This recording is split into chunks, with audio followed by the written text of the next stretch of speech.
Back to U of A week is an exhilarating time for most. New challenges, students renewing friendships, and happily this year, a 2-year freeze on student fees.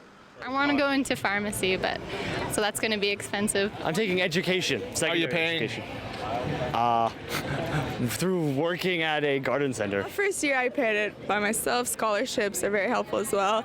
I'm going to have to do student loans eventually. Navneet Kinda is the U of A Student Union president, understands the high cost of tuition, working with the province to review student aid.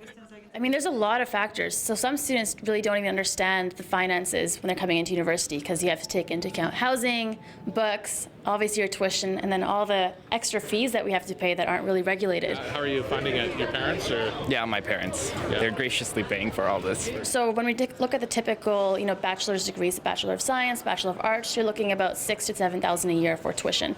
When you go up into law, you're looking at tens of thousands of dollars, or any other medicine, dentistry, pharmacy. They're all a little bit more expensive, and with that, you can take out more loans as well. That's just the way it is. Of course, some students carry staggering loan debt despite holding jobs, living with parents, saving, applying for grants and scholarships, bursaries. Some use student aid.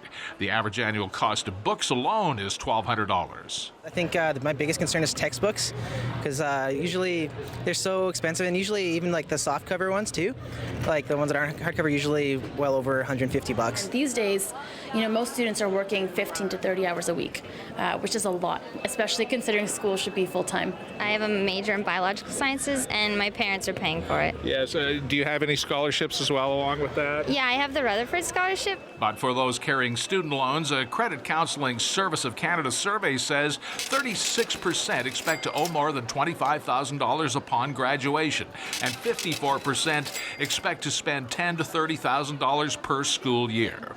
But a lot of students do require loans, and in order to even qualify for grants, they have to apply for loans first. So that's a big hurdle for some students, especially low-income students, Aboriginal students, rural students.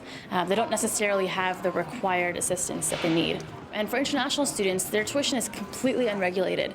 And so while they do pay more tuition, which is okay, it's completely unregulated, and that means there's no predictability for what they can pay. Meanwhile, the U of A Student Union president works toward keeping student costs stable over the long run. There is advice. For students, make sure you look at all the scholarships and grants that are available. It can be tricky to find, but hunt them down because they're there. And just make sure you're talking to the various services. For Go on Shaw TV, this is Tim Dancy.